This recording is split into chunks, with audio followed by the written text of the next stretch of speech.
Yep. You're not going to be moving too much, or else I would say maybe just move it up a little bit on Move it up here. I'll move it up. Joe Rogan was always say, get a little closer to the mic, like this. There you go. Yeah, that's Check. I see levels. Okay. as long as you see levels and it's not clicking. Me too? Yeah. All right. Okay, it's recording. Just So leave it there. are we, I just wanted to do, can you start recording so I can do this on camera? Recording? Yeah, you're good. Do you need me to clap or what do you Yeah, how do you do 1 it? second. Yeah, you can do your clap now. Ready? Yeah. Are we okay to use this footage? Yeah. And take and use your image Yeah. and likeness in whatever purpose we decide, other than we won't commercially sell you or I was about to say, whatever as long too as you're much. not, But pimping me out too much. well, just to set up the context, so we Sure.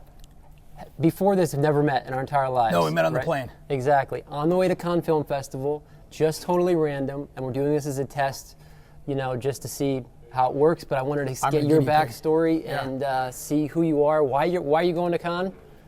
I'm going to, I don't know, I've never been. I've wanted to go. I mean, I'm a filmmaker, I'm an actor, I'm a producer, I'm a writer, I'm a director, and I was invited by some friends. My name is Mike Hatton. Mike Hatton. Yeah, Okay. Hatton. I'm 40-something. Still like to think that I play in my 30s. When did you graduate high school? The late 90s. I graduated in 1995. Yeah. So we're Gen Xers. Okay, so we're just about the same age. My sister graduated in 92. A lot of my friends graduated in 96, 97. Where are you from?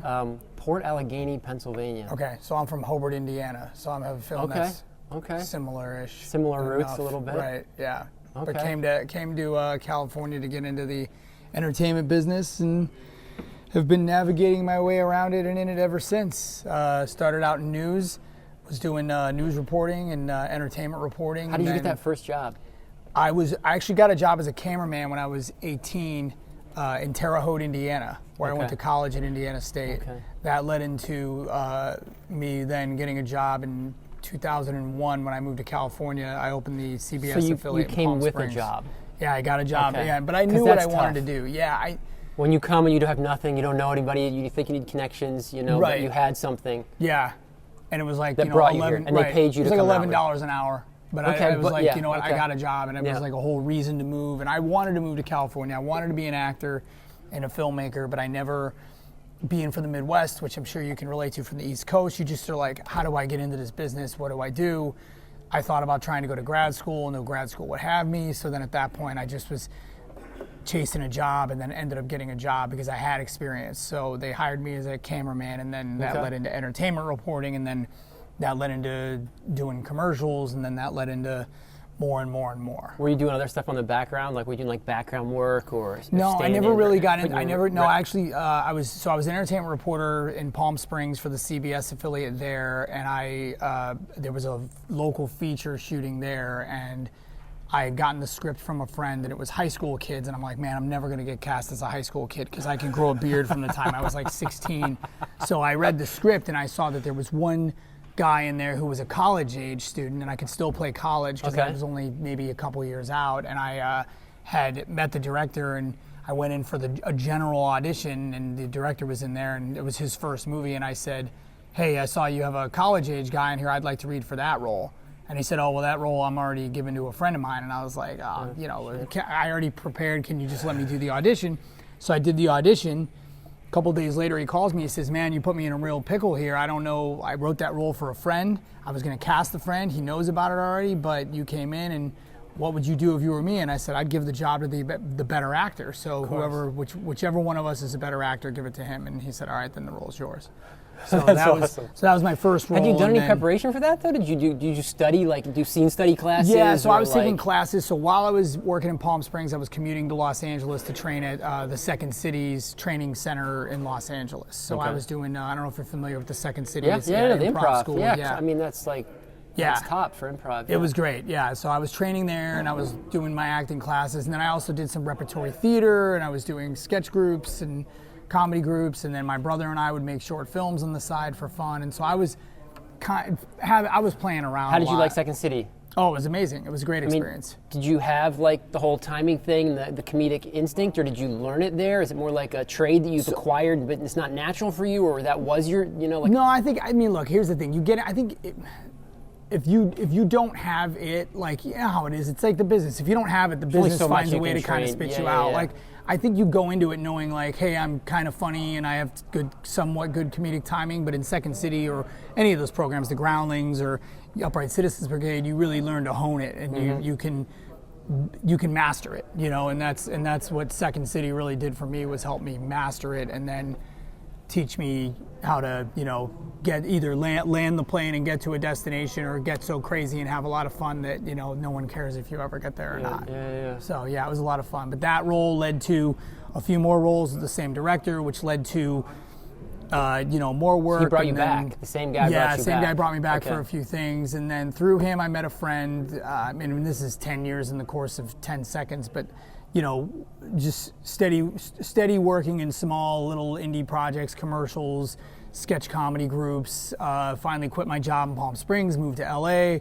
And then through that director. So you were doing all this from Palm Springs. I really didn't think. I feel like everybody moves to like as close to the Hollywood sign as they can when they come here. Yeah. But like, that's like a 2-hour commute, I guess. But this is, you were doing the news job first. Yeah. Then you got the acting job just from, I guess, going in and meeting people occasionally, and then still living in Palm Springs. I mean, it feels like Palm Springs feels disconnected a little bit from LA. The fact that you were able to kind of build a career from Palm Springs seems a bit unusual. Well, Palm Springs is Hollywood's playground, so you get a lot of. So That's I'd so actually true. meet They a go lot on the of people weekends, there. and people go out there on the weekends. Yeah. There's hotels and stuff by the pool to hang out, and you can still, Exactly. So I would meet a lot of people there, and I covered the film festival, which was huge. A huge opportunity for me to network and meet people and get advice. And I got to interview a lot of amazing filmmakers like David Cronenberg, who's got a film in Cannes, and I'm hoping to go see that. And so there was just so much opportunity, but at the same time, one of my Second City classmates had gotten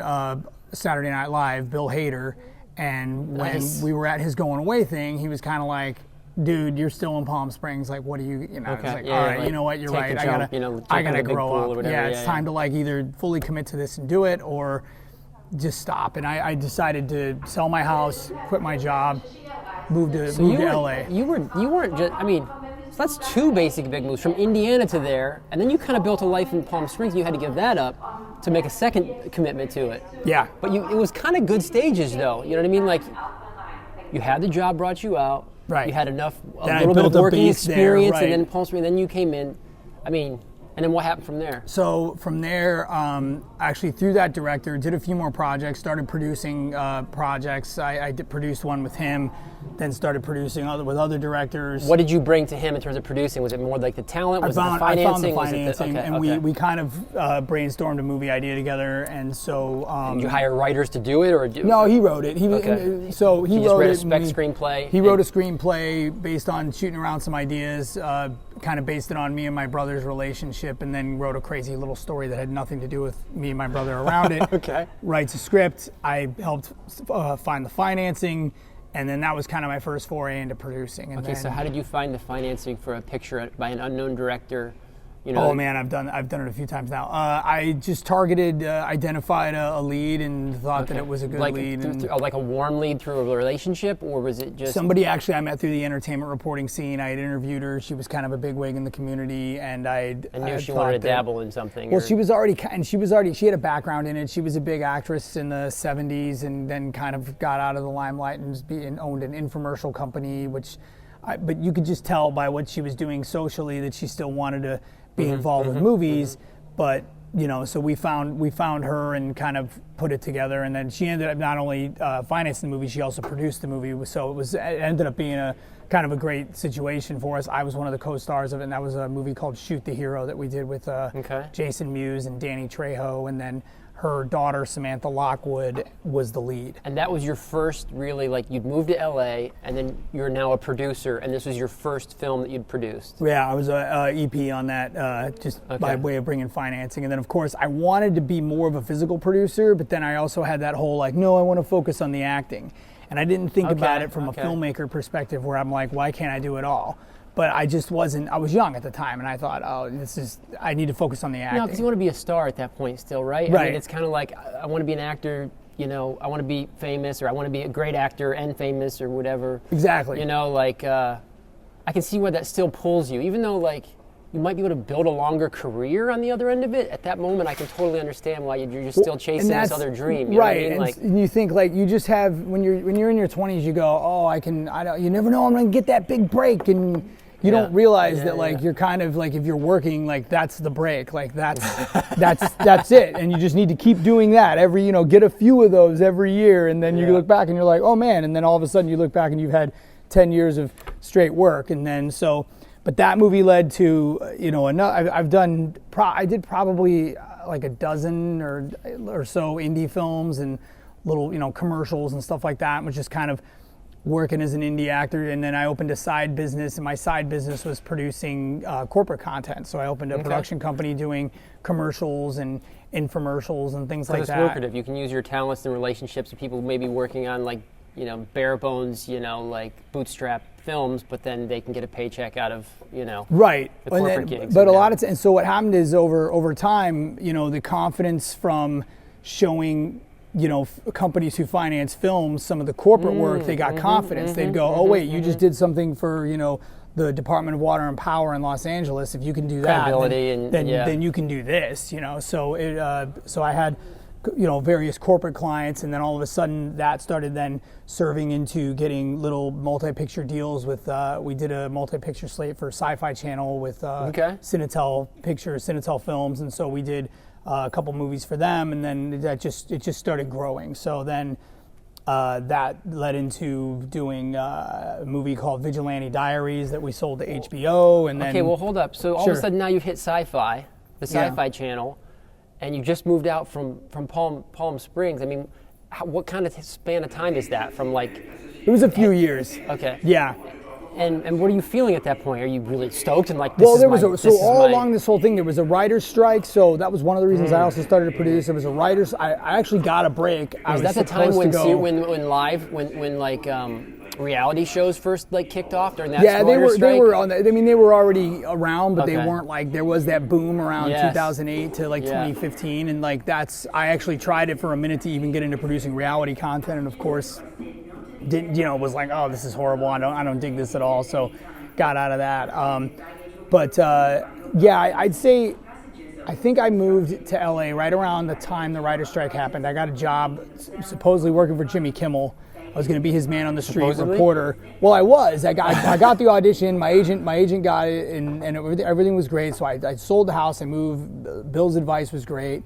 Then the writer's strike happened. I'm like, I got to start producing. I got to control my own destiny. So that's when I started finding projects that I wanted to do and putting money to them, or assets, or consulting, or whatever, and then turn that into basically my business, which is my company, Ton of Hats. So also, even when coming out, you'd had an agent at that point. You had somebody representing you. I did. Of course, it wasn't long until he said, "Hey, I'm retiring." So you know, but once again, he had a tie to Palm Springs. So his name was Sid Craig, and he was like a legendary agent back in the day. But how'd you get hooked up with him? Just Bill Hader or somebody? No, just through the Palm Springs thing. You know, he was part of the scene there. He still is. He's actually on the film festival committee out in Palm Springs. Oh wow! So it's you know, one of those opportunities, you know, that you go, oh wait, he has legitimate ties to the business, but he lives in Palm Springs now. Like I said, it's Hollywood's playground. A lot of people come back and move there, or move there after they've made it. Yeah, there's this whole world out there that I didn't really think of, like a LA subculture. Well, the film festival there is awesome. I mean, I'm a huge advocate of the Palm Springs Film Festival, and for my career, that was one of the milestones, I guess, of my career, was when, as an actor in 2019, I got to go back to Palm Springs now as an actor. We had a movie that was honored. I was just an actor in it. I didn't produce it, but I was the fourth or fifth lead of a movie called Green Book. Okay. I don't know if you've seen Green Book, but it sounds familiar. I don't know. It won the Academy Award for Best Picture. And I have seen it. Yeah, I did see it. He's driving around to these small towns in like the 50s. On the road with the 60s on the road. Right, so it's a driver for I really like that. Wonderful movie, positive message, and for me it was an opportunity of a lifetime to, you know, it was finally, after working for years on, you know, low budget movies, that was kind of my break as an actor. That was the moment where you felt like, okay, which was about 10 years after I moved to Los Angeles. I finally got that role, and I mean, then from there it's been. But you touched on it before, but how like LA just has a way of weeding people out. Don't you really think it's just about longevity? I mean, if you just stay there long enough, those that aren't going to, like that's almost a hurdle. Just like staying in it. Yeah, you got to stay in period of time. Exactly, you got to stay in it, and also like I said, if you don't have anything to offer, the opportunities aren't going to present themselves. And you're not going to stay in it, and you're going to leave. And you're going to leave. They're going to dry up, and you're going to leave. Yeah, and then you're either going to leave town, or you're going to get a job, or what a lot of people do who I know who are great and maybe did have something to offer, but they just didn't have the ability to go, no, I'm going to stick it through. Is get into a side piece of the business, and they're a great writer or a great actor, but they just couldn't get the money, or they couldn't make a living at it. So then they got a job at a studio and they're an executive, or they got a job at an agency, or they got a job. No, for sure. That 100%. So there's so many people like that too, who then kick around with it on the weekends or doing it on the side, and or they got into real estate, so then they could fund their acting career. And I always look at it just going like, I'm lucky that I turned producing into my side hustle, which then became my main thing, to finance the acting, and then eventually the acting took off, and now I get to do both, and it's pretty freaking awesome. That's really freaking awesome. Don't you find that like it's hard to understand if it's really not working out for you because you don't have anything to offer, or those moments where you're like, you just have to stick it out and something will come? Like, I'm sure you have other friends you look around, and I don't know if you judge them, or internally I think we all do that. Sure. It's hard to know, even for yourself internally, like, hey, should I do this, should I not? And I've seen a lot of people who had the talent who probably should have stayed leave. No, it's true. And then the ones that really didn't, but because they stayed long enough, they ended up getting something. Or they're just likable. I mean, that's a lot of it too. It's like, are you cool? Like, do people like you? Are you fun? Or are you, it's a lot of times I want to work on set with you for a few months or whatever. Right, because when you're, like intimately. Green Book's a great example. Like when I got that role, it wasn't just like, hey, here's the role. Like it was, oh wait, the guy, he can act, he can play bass. They needed somebody to play the bass because I played the bass player. He's not a douche, And then they said, literally, Peter Farrelly, who I already thought was one of the greatest directors of all time, asked Brian Curry and Nick Vallelonga when they put me in front of Pete. He said, is he cool? And I hang out with Brian and Nick socially because we're friends, and we were friends before Green Book. And I'm fortunate enough that they knew me. They knew I had the talent. They put me in front of the director. He saw it. But at the end of the day, he said, okay, I like him as an actor, and I think he's got it. But is he cool? And I mean, I think I'm cool. I think that's a double-edged. I think I'm cool. I think it's a double-edged sword, because I think that's a huge important component of why people get work. And I almost think, I agree with that. I mean, you want to surround yourself with people that you want to be with for long periods of time. Right, 10 weeks on that movie. Like, I think we were on it for 10 weeks, and like you think about it, and like you have to know that somebody's not going to give you issues, because like, let's be honest, with talent sometimes comes insanity. So there's a lot of actors and producers and writers who are pains in the ass, or not great to hang out with, or difficult on set. And I think, the ones who are cool get the job, And so how do you reconcile, I guess, that with the idea of, I guess, the movement to sort of like say, no, you need to, we can't work on a system of nepotism. You need to sort of have these corporate hiring standards, whether it's about diversity, or whether it's about like, just trying to, I don't know, I guess implement like more corporate structures for how hiring normally happens for fairness and equity. I mean, how do you do that at the same time hire your friends? I'm not against nepotism, because I look at somebody like Ivan Reitman with his son, who obviously Ivan just passed away, but Jason Reitman, who's extremely talented, and I look at that and go, okay, like, Ron Howard's daughter, Bryce Dallas Howard, extremely talented. So like, I'm not against nepotism, but I do think that there should be more opportunities to find and discover new talent outside of the system, because the system really is, now that I'm I guess kind of a part of it, but I still am still trying to get my way into it more. The system really is designed to keep people who aren't born into it out. It's crazy to think about it, but that's true, and that's the unfortunate side of this business, is that when you're the handsome, talented, funny guy in Iowa, and you think, I'm going to move to LA and I'm going to make it big, and it's like the odds are so stacked against you because you don't know the people, and a lot of it is who you know. So I think I don't know what the solution would be, but there is a problem. But then, you hope that casting and agents and all that are eventually going to, get more open to finding and discovering new talent, developing talent, as they call it. What time's our flight? I don't know, but we should probably get it. But I want, this is a good moment, though, and I don't think we can get into it a lot. We're going to meet But at Cannes essentially, again, that's too, yeah. our tagline, if you will, is a major motion picture studio for everyone. So it is the solution to the problem I love that. Of sort of the democratization. Sign me up. of cinema. I'll produce and star in them for you right now. I definitely think there's a problem. I definitely think we can be a solution. But I'm glad we met. Yeah. We're going to talk more, though. We'll do this again Okay, at Cannes. cool. Yeah. And awesome. I didn't tell you at the beginning, but I'm Chris Amell. That's my name. Awesome. Okay, cool. Good to meet you. Pleasure, man. Thank yeah. you. Thank you very much for coming. Thank you.